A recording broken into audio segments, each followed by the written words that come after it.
요한복음 7장 53절 말씀부터 8장 11절 말씀까지 공독하겠습니다. 53절에 보면은 다 각각 집으로 돌아가고 이렇게 시작합니다. 1절을 제가 읽겠습니다. 예수는 감람산으로 가시니라. 아침에 다시 성경으로 돌아오시니 백성이 다 나오더라.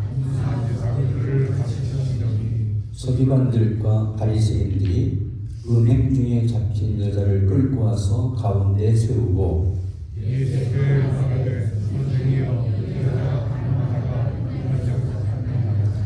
모세는 율법에 이러한 여자를 돌로 치라 명하였거니와 선생은 어떻게 말하겠나이까?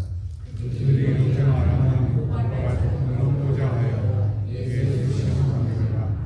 예수께서 몸을 굽히사 가라고 하였으니 그들이 묻기를 맞이 아니하는지라. 이에 일어나 이르시되 너희 중에 죄 없는 자가 먼저 돌로 치라 하시고 다시 몸으로 손가락을 닦으시니 그들이 이 말씀을 듣고 양심의 가책을 느껴 어른으로 시작하여 젊은이까지 하나씩 나가고 오직 예수와 그 가운데 서는 여자만 남았더라. 예수께서 일어나사 여자의 나온 것을 보시고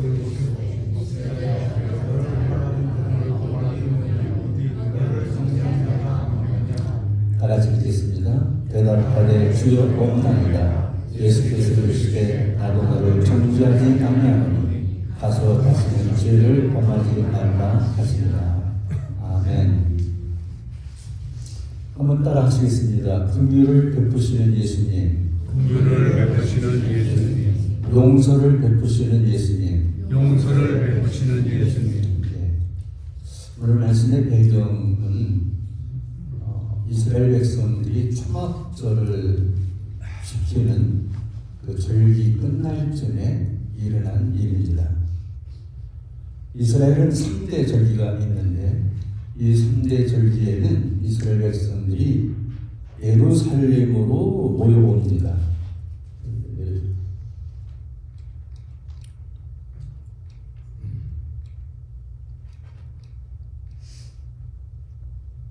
제가 요즘 죄송합니다. 새로운 걸 갖고 써보려니까 흔들리는데 지도에서 보이시나요?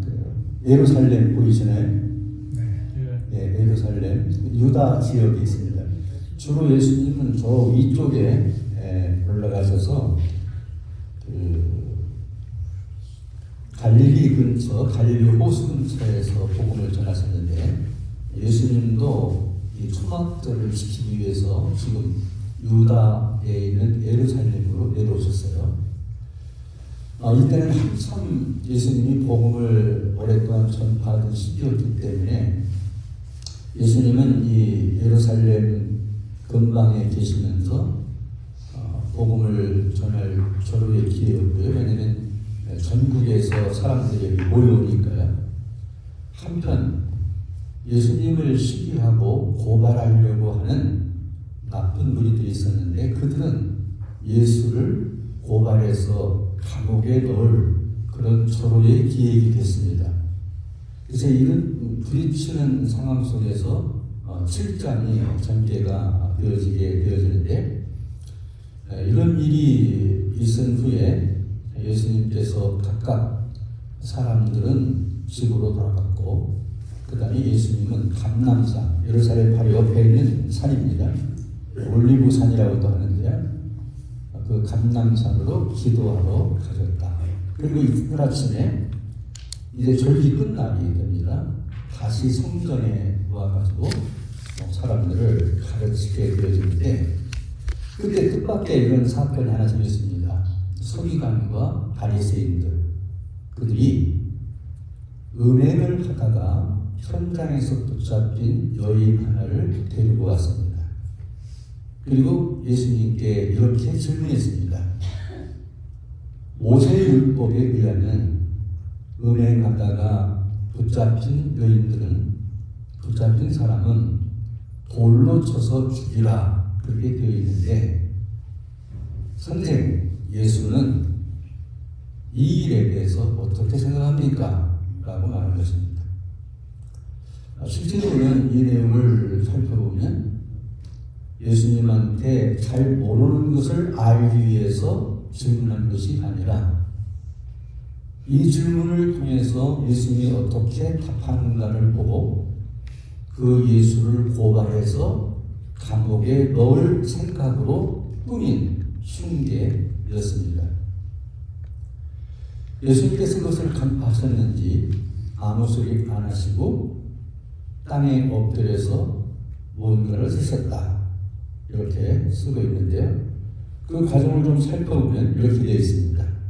서기관과 바리새인이 음행한 여자를 데리고 와서 고발했다.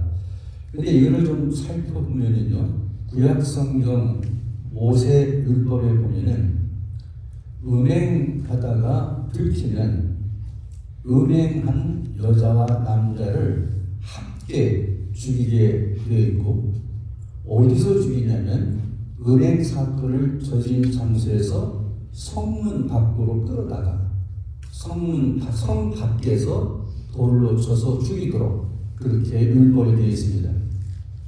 그런데 이 서기관과 바리새인은 남자는 끌고 오지 않고 여자만 데리고 왔습니다. 그 다음에 이런 죄를 지면 즉각적으로 이 거룩한 성인 예루살렘 성에서 성 밖으로 데리고 가서 골짜기에서 돌로 쳐 죽이도록 되어 있는데 오히려 성전으로 그를 데리고 왔습니다. 그러니까 서기관은 율법학자입니다. 율법의 박사입니다. 바리새인들은 그 율법을 이스라엘 백성들 중에서 가장 잘 지키는 사람들입니다. 그러니까 이건 모세 율법을 모를 리가 없습니다. 그런데 이렇게 자기들은 율법대로 하지 않으면서도 남자는 데리고 오지 않고 여자만 데리고 왔거나 성 밖으로 끌고 가지 않고 오히려 성전 가까이 데려왔거나 이런 것은 예수님에게서 고발할 무언가를 얻기 위해서 한 행위이지 스스로는 율법을 지키지 않은 것이라고 볼 수 있겠습니다. 이때 예수님께서 아무 말씀도 안 하시고 땅에다 뭔가를 썼다. 이 요한복음의 이 내용은 사실은 이 성경을 연구하는 학자들에 의하면 이 사본을 연구를 해서 원본을 찾아내는 일들을 하게 되는데 그런 일들을 본문 비평이라고 말합니다. 이제 좀 어려운 이야기는 합니다만은 하나님의 말씀이 정경으로 들어가게 될 때 이 정경 안에 포함되지 되는지 안 되는지를 살펴보기 위해서 사본들이 있는데 그 사본들을 여러 개를 공부해가지고 연구해서 원문이 이것이다 라고 말하게 되는 학문이 본문 비평인데 이 본문 비평을 하는 학자들에 의하면 오늘 읽은 이 기사는 요한복음에 없었다는 것입니다. 그래서 오늘 7장 57절부터 읽은 부분은 성경을 여러분 가만히 보면 개역성경에 가로로 쳐져 있습니다. 요한복음 원래 요한복음에 이 기사가 들어있지 않은 것인데 가로로 해서 넣어놨어요. 그리고 각 주에 보게 되면 어떤 사본에는 이 기록이 없습니다. 이렇게 썼어요. 그런데 그것은 학자들이 이제 할 일이라고 생각되는데 저는 그것과 관계없이 가로를 쳐서 들어와 있든 어떻게 했든 요한복음에 들어온 이 기사는 실제로 있었던 사건이고 그리고 여기서 우리가 배워야 할 교훈을 중심으로 찾아야 되기 때문에 학자들이 하는 이야기는 그렇게 중요하게 생각지 않는다 하는 말씀을 드립니다. 여하튼 이 독특한 이 기사는 예수님이 땅바닥에 뭔가를 쓰셨는데 이 부분도 외경을 좀 살펴보면 외경이라는 것은 정경에 들어오지 않은 그런 성경이 또 있습니다. 그 외경인데 거기에 살펴보면 예수님이 뭘 썼느냐 하는 내용이 있는데요. 그러나 본문에는 예수님이 뭘 쓰는지는 모릅니다. 그런데 외경에 기록된 것들을 보면 어떤 사본에는 예수님께서 거기 모여있는 사람들의 죄를 하나씩 썼다 이렇게 되어 있어요. 그것은 뭐 잘 모르겠는데 어쨌든 뭘 쓰셨어요. 쓰시고 나서 다시 일어나가지고 그들 향해 말합니다. 이 서기관은 율법 학자입니다. 바리새인들은 율법을 가장 잘 지키는 사람들입니다. 그들 향해서 말하기를 누구든지 너희 중에 죄 없는 자가 돌을 들어서 이 여자를 쳐라 그렇게 얘기했습니다. 그랬더니 슬금슬금 어른으로부터 어린아이 이르기까지 양심이 가치를 느끼고 한 사람 한 사람 다 물러갔다. 그리고 마지막에는 이 여인과 예수님만 남았다 하는 것입니다. 예수님께서 물었습니다. 여자야, 사람들이 다 어디 갔느냐? 예, 모두 다 어디로 갔습니다.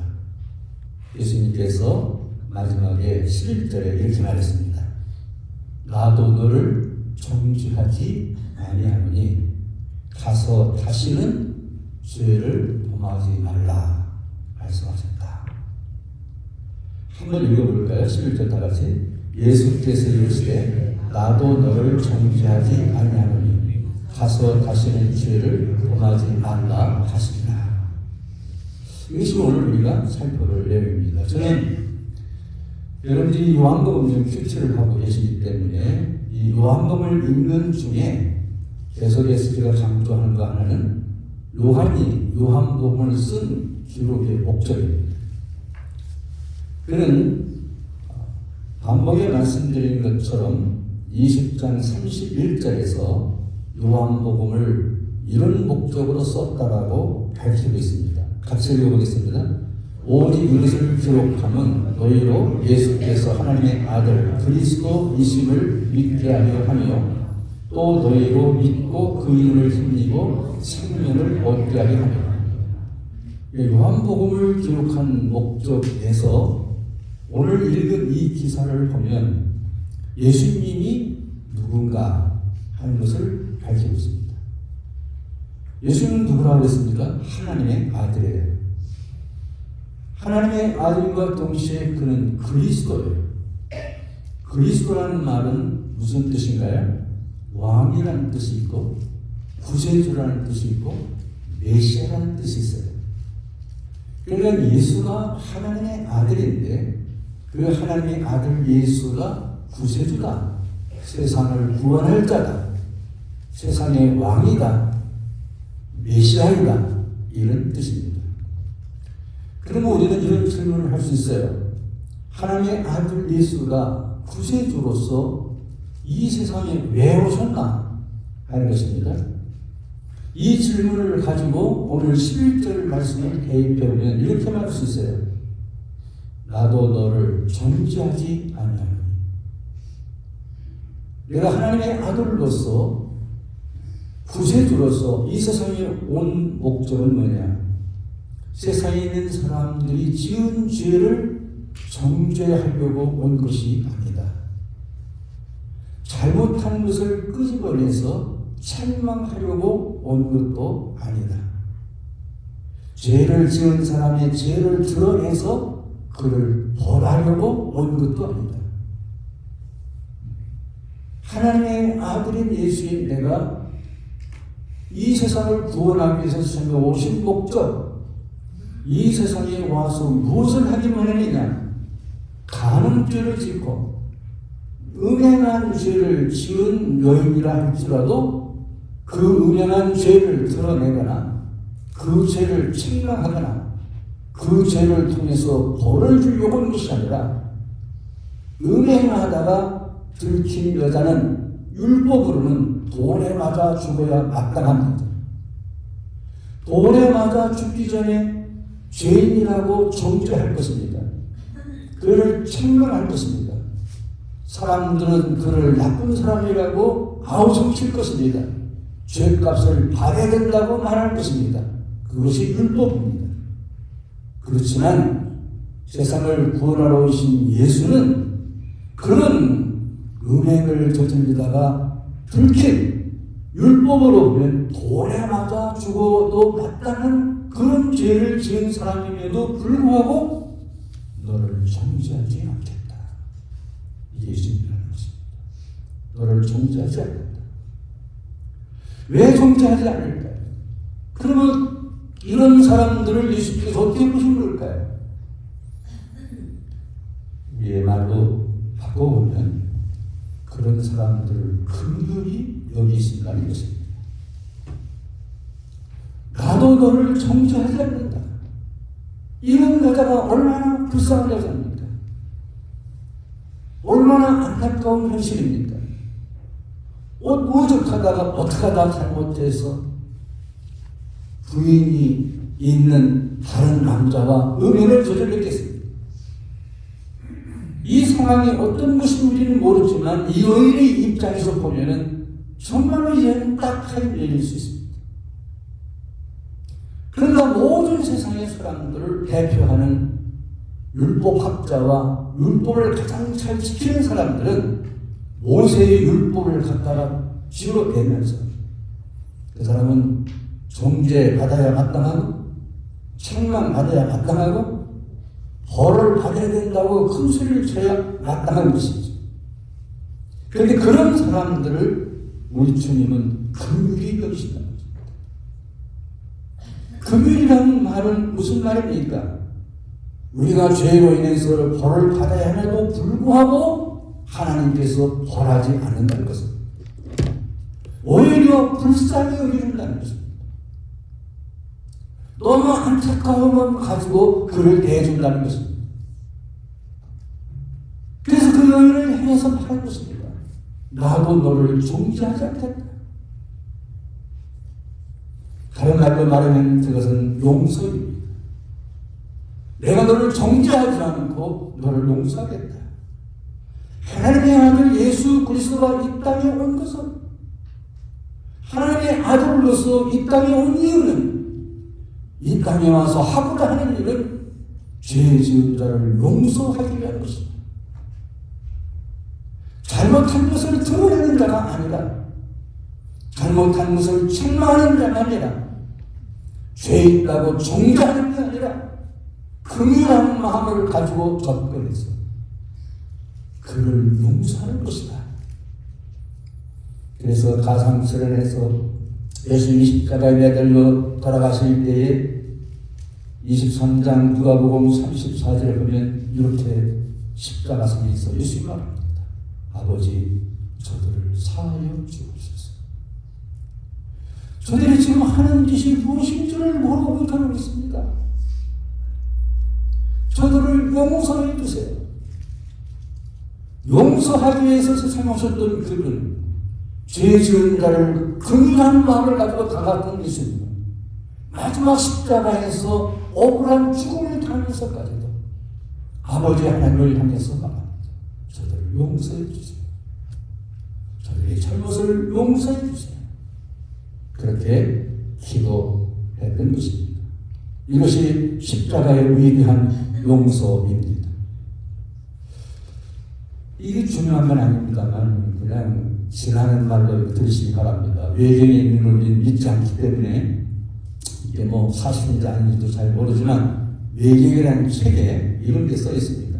이 두 강도에 대한 이야기인데 한 강도는 예수님을 비방했잖아요. 한 강도는 비방한 사람을 꾸짖었고요. 그런데 예수님을 비방했던 사람은 이름이 디스마스였다고 해요.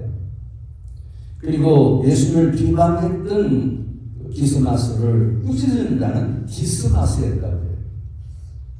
이 사람을 우리는 후대 사람들이 착한 도적이었다. 복음을 믿은 도적이었다. 그렇게 이야기를 합니다. 성경에 돌아가서 보면 이 디스마스와 예수님의 대화의 장면이 나옵니다. 누가복음 23장 41절에 보면 이 우편 강도라고 표현된 디스마스가 이렇게 말합니다. 좌편에 있는 강도를 향하여서 말하는 것이죠. 우리는 우리가 행한 일에 상당한 보응을 받은 것입니다. 이에 당연하거든요. 학자들은 이 강도들을 유대의 독립운동가였던 샬롯 땅의 사람들이었다고 주장합니다. 독립운동을 하다가 붙잡혔고 로마법에 의해서 독립운동을 한 죄로 사형당하고 있는 거죠. 이렇게 말합니다. 우리가 행한 일에 상당한 보응을 받아서 십자가에서 죽는 건 당연한 거다. 그런데 이 가운데 서 있는 예수, 이 사람이 행한 것은 옳지 않은 것이 없다. 이렇게 말합니다. 그리고서 예수를 향해서 말하기를, 예수여, 당신의 나라에 임하실 때 나를 기억하소서.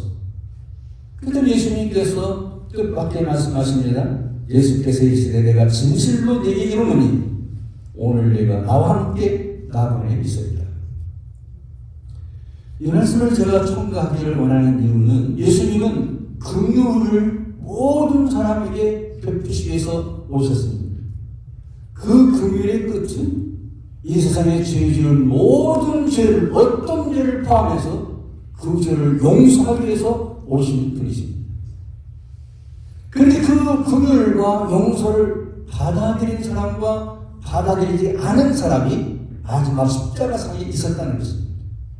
오늘 이 세상 사람들의 대표하는 것이라고 생각합니다. 하나님은 아들 예수 그리스도를 세상에 보내서 세상에 있는 모든 죄인들, 심지어 가늠하다 현장에 붙잡힌 너희라도 긍휼히 여겨주시고 그 죄를 용서하시기 원하십니다. 그리고 그 끝은 무엇입니까? 그를 구원하는 거였어요. 죄를 지었기 때문에 그를 망하는 것으로 책망하고 정죄하고 그를 망하게 하는 것이 아니라 죄를 지었음에도 불구하고 긍휼을 여겨주고 용서를 해서 그를 구원하시는 것이 주님의 일이었어요. 자기가 한 일에 상당한 도움을 받으면서 마땅히 십자가에 죽어야 할 강도였지만 마지막 순간에라도 주님의 긍휼하심과 용서하심을 받아들인 한 강도는 구원을 받았다는 놀라운 사실.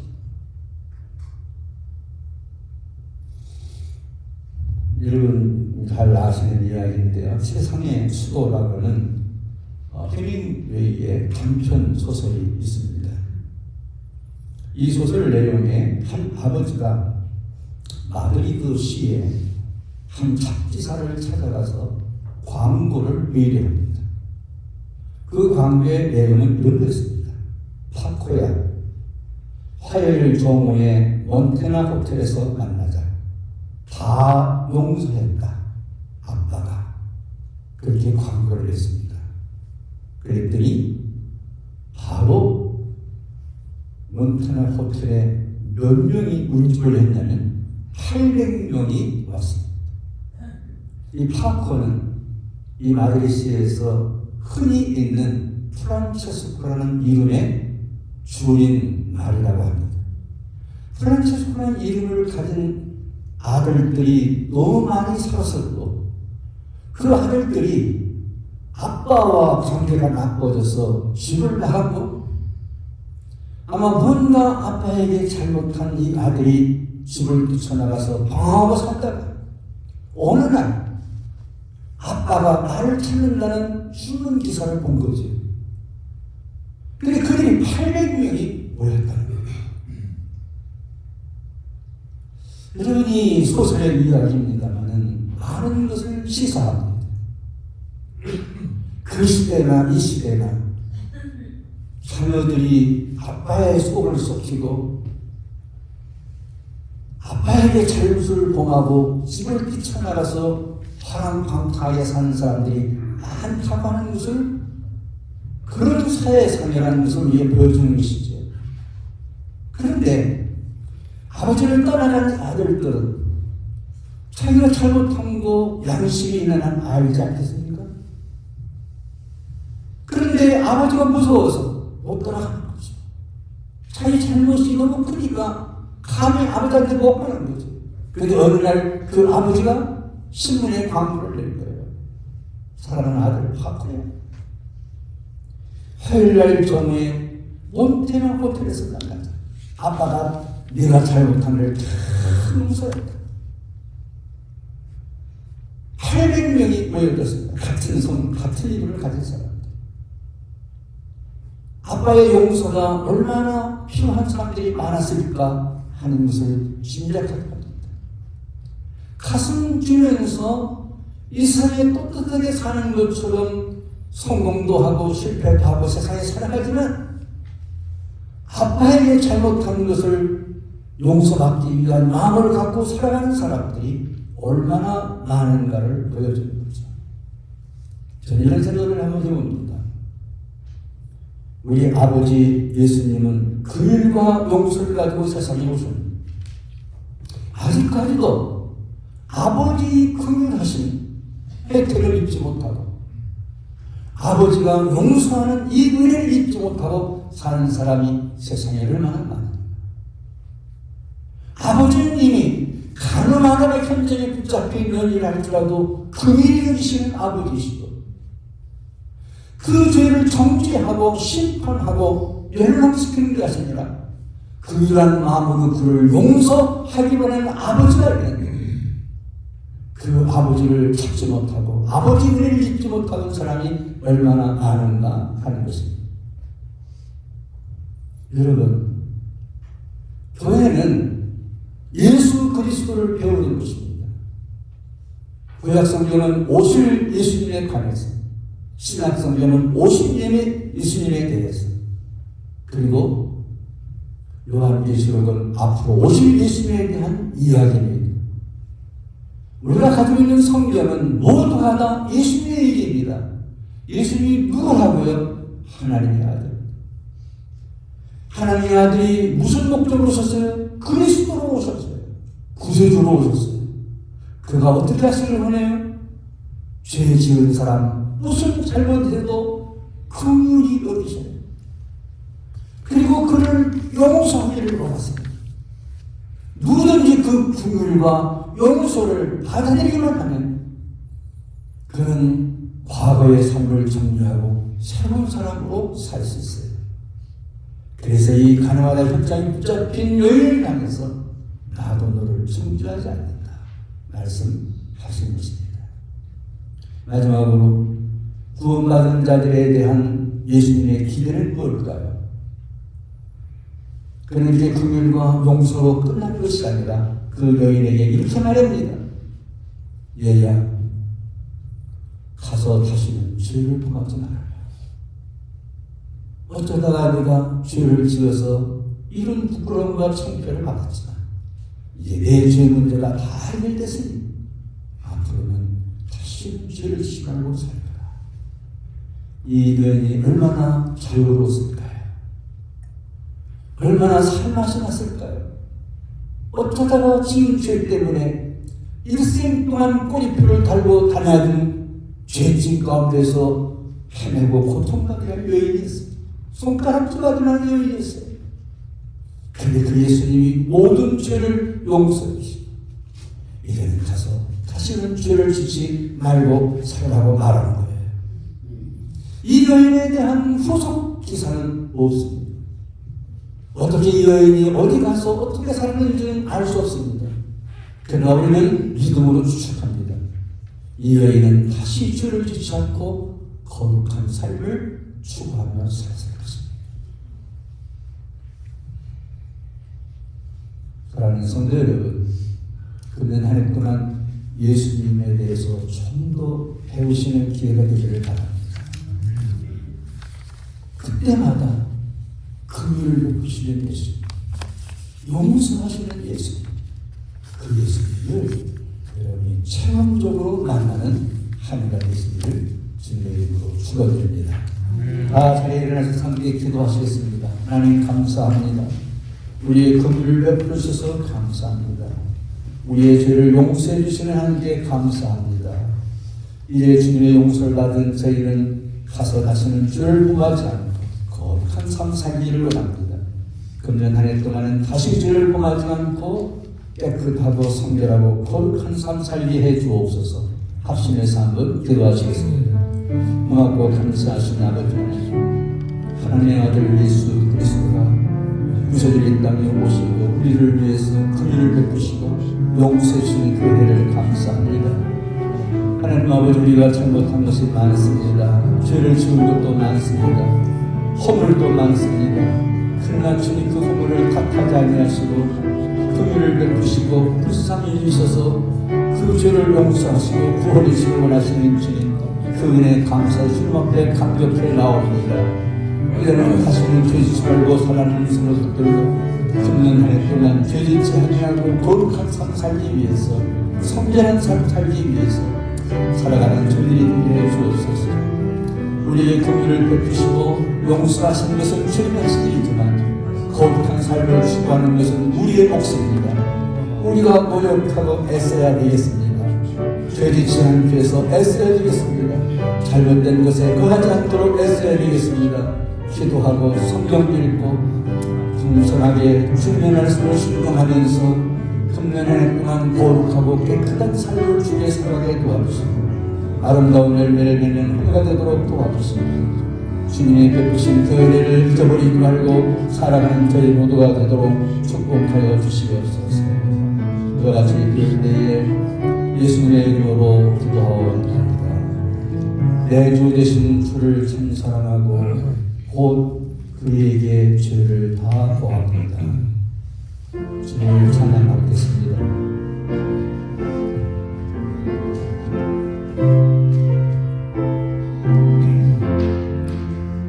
내 주 되신 주를 참 사랑하고 또 그의 죄를 다 고합니다.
성령의 감동하심과 축복하시며 이제부터 영원토록 함께 계시기를 간절히 축원하옵나이다.